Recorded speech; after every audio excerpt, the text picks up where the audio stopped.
Alright, so I found this Domo Green Lantern, and I don't even. What is up, guys? This is Mega Man Chief Fan here. Welcome back to another video. Today, I'm going to be doing a very long overdue book haul. I'm going to try to get through 18 books through this video. I think this is going to be my last book haul for a while. So get yourself prepared, but I have a lot of books to show off, so why not? I don't want to drag this out any longer because this is going to be a long video as it is. So grab some popcorn or Doritos or Mountain Dew, and let's get into this. Hope you guys enjoy this long overdue, very long overdue book haul. Okay, so I separated into three piles. One pile is like, miscellaneous. I don't know what. I just pulled them off the shelf. One of them is like mass market paperbacks. One of them is just fully paperbacks, and the other is just like slash hardcover slash other paperbacks. So I'm gonna do the hardcover slash paperbacks first, and then I'm gonna go on to the paperbacks and then the mass market paperbacks because at the end I do want to say something about a certain author. So first off, first off book I want to show you is The Kite Runner by Khalid Hosseini. I think I butchered that name poorly, but I don't know. And can somebody tell me this? Is this a YA book? I'm not like steered away if it is, but this really does have the premise of a YA novel, and I'm not sure about this because it wasn't a premise that I loved. In fact, I was kind of steered away with the premise. Even though I'm not the biggest fan of YA, as you can obviously tell, I'm more steered away from the premise of this book, but it has amazing reviews, and it was there for $2, so why not? It's Kite Runner by Khalid Hosseini. Alright, the next one is from an author whose name I can pronounce, and that is The Crucible by Arthur Miller. This is my second Arthur Miller play. And if you have any more Arthur Miller plays, recommend them to me down below. I have read Death of a Salesman, by the way, so you can't recommend that. So, The Crucible, I think it's about, like, the Salem witch trials. Oh, yeah, it says right here, Salem, Massachusetts. So, it's about the Salem witch trials, I think. Yeah, I'm, like, 99% sure. So, I'm terrible with knowing about books beforehand, guys. I'm going into this quasi-blind, so whatever.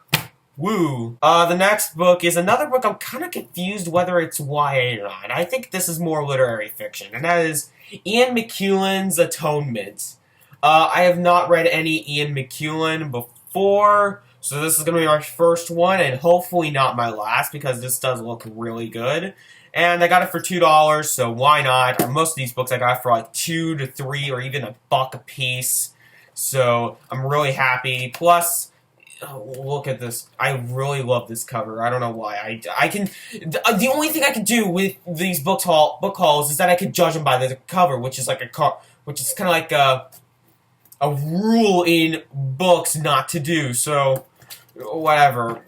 Atonement by Ian McEwan. Oh, God! The next one is a book I have no idea about. All I know is that one of my favorite booktubers, Conrad over at The Deckled Edge. I'm used to saying Just a Dust Jacket, but he changed his name. But he said he really liked this book. He didn't say he was the hugest fan, but it was good enough to turn me on to it. And that is The Heart is the Lonely Hunter by Carson McCullers. I think there's a lot of Micks like in this haul. I don't know. Like last names that start with Mick.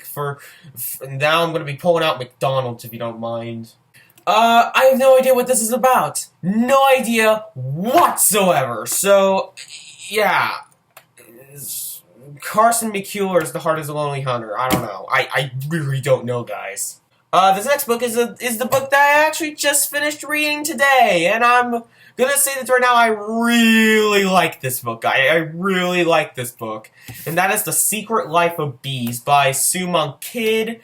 This is about a girl named Lily who has kind of like a quasi-abusive father, and she tries to escape her present life in order to find secrets about her mother. And it's just a great story. I cannot recommend this enough. I absolutely love this book. I think you guys will love it too. I'm going to go a little more in depth in my April wrap-up video because I don't think I'm going to do a halfway wrap-up. I just don't have the time. So, even though I read enough books for a halfway wrap-up, but The Secret Life of Bees, this is really good. This is really good. And the last book for the first pile is my first leatherbound that I bought on my own, because the other 2 leatherbounds I have were I actually got for free because, yeah. And that is Fyodor Dostoevsky's Crime and Punishment. Crime and Punishment is just phenomenal. Actually, no, I can't say that. It's only 7 o'clock, and I am already kind of delusional. What am I doing? But I haven't read Crime and Punishment. That's what I was meant to say. But it looks amazing because it's Fyodor Dostoevsky. Why wouldn't it be amazing? It's Fyodor Dostoevsky. Well, even though I've only read 2 Dostoevsky works, and those 2 were really short, but I love Dostoevsky so far, and I've heard this is probably his best work, or this or the Brothers Karamazov are his best work. So, yeah, definitely excited for Crime and Punishment, especially in this gorgeous Franklin Library edition. I mean, come on, I got this for $4. Can you even... Alright, on to stack number 2. Alright, the first book is yet another book that I want to read and want to address my opinions real quick on it, and that is A Room of One's Own by Virginia Woolf. Before I say this, I am for feminism. I don't want to say, oh, I hate this because I don't like feminism. Oh yeah, it's a negative opinion, by the way. But I hated this. I hated this so much. I don't think Virginia Woolf is that great of a writer at all. In fact, she's pretty bad. This essay, all she's saying in this entire essay is obscure reasons why women are equal without making, like, broad arguments. And legit, the first page was all fine and dandy, but then, legit, on the second, like, the first page is just pretty much saying, I feel like women aren't appreciated enough in literature. And I'm like, that's a pretty decent point. Tell me why. And then she goes on in, like, the 4th, is it the 4th or 5th page? Oh yeah, like the, whatever page it is, it's like in the first few pages of the first chapter. No, it's page 1! Page 1! She lists all these female authors that have made a significant impact on literature, thus collapsing her argument. What? You can't make an essay where right after you make your statement, you absolutely collapse it. What the crap of Virginia Woolf? I know a lot of people love Virginia Woolf, but personally, I did not like this one, and I'm definitely not going to read any more Virginia Woolf. I hated this. I hated it. The next book is actually a non-fiction book. I don't normally go towards non-fiction books, but I'm taking a course, and this book was really, and my dad was like, hey, I read this book, and it's really amazing. You should try it out. And that is The Guns of August by Barbara W. Tuchman, I think is how you pronounce her name, but this is pretty much a book about the beginning of World War I. And World War I, it just fascinates me, not on like a crazy level, but like the history of World War I just fascinates me on levels so on scales so gigantus. What am I even saying? Excited for this book. Can't wait to get into this. Yes. The next book is probably next book may be my summer assignment for English, and I'm really excited to read it, and that is The Glass Castle by Jeanette Walls. This is a memoir, and I don't know anything else about this. I don't even want to read the blurb. I just want to hop right into this blind, or quasi-blind, because I know this is a memoir. I've heard the name Jeanette Walls before, but I just don't know what it's about. So technically I'm hopping into this blind. But yeah, really liking it. Really liking it. I haven't even started reading it yet. What am I going through? I can't wait to get into this book. It looks great. So what else do I have to say? Alright, the next book is a book that I got for $1. Now, normally at my library bookstore, it's the $1 books like the mass market paperbacks, but this is like a full-out paperback, and they sold it for $1. And the condition kind of shows why, but I don't care. That is Amy Tan's The Joy Luck Club. The Joy Luck Club, I think, is about Chinese women. I really hope I'm right. Yeah, I think it's about Chinese women, and them making a club called the Joy Luck Club. I haven't read it, guys. I don't know what to say. The next book is a book that I tried to read, but just couldn't get into it. And I think I may try to get into this book in the summer where I have more time. And that is Things Fall Apart by Chinua Achebe. It's not that it's because it's very big, because it's actually really short, and the text is pretty big. It's just that I wasn't really in the mood for this. So I think I'm going to save this for later when I have more time in the summer, and I'll just read this all in one sitting and just give it a good old read, because this does look like a story I'll enjoy, or not enjoy because I've heard it's horribly depressing, but will like because it's depressing, because that's how readers are. So yeah, really excited for Things Fall Apart by Chinua Achebe. And the last book is yet another book that I read, but it's kind of on the middle ground. I like some parts of this book, but some parts I don't like, and that is Their Eyes Were Watching God by Zora Neale Hurston. Yeah. This book was good, but I didn't like how this book was written in, like, the first half. Like, I really liked the story, the characters were alright, but I didn't like the writing in the first half of this book. In the second half of this book, it made a lot more sense, but in the first half of this book, it was just kind of like, she tried to copy, like, the language style that I don't want to be racist, but like black people would, like Southern black people would use. That sounds horribly racist, but I don't know. No comment. But Their Eyes Were Watching God. It was a good book, but I just didn't love it like I know a lot of people love Their Eyes Were Watching God. But personally, I'm just not the biggest fan, but I still like it. And then, okay, hold on, let me see something real quick. Oh, God, it's actually not that long. It's not as long as I thought it was going to be. But then we get to my final pile. I forgot I just left a book right there. Hold on, let me get it. There we go. So these are my mass market paperbacks. I got all of these for $1 piece, except one, which I got at Barnes & Noble. So, yeah, I'm excited. So let's get into it. First off with Madame Bovary by Gustave Flaubert.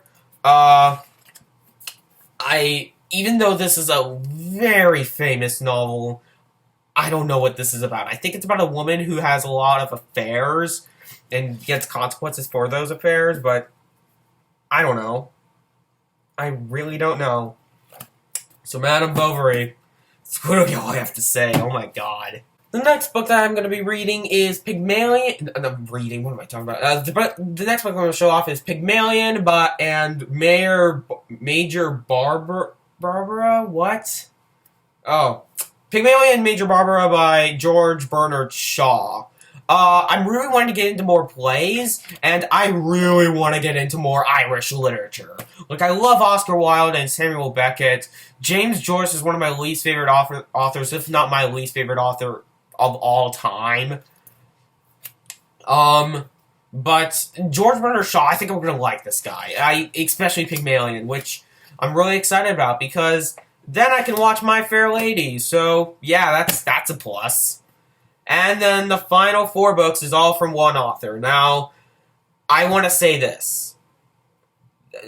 When I explain this, I'll probably ruin the author and ruin all the tension. But this woman people either love her works or hate her works.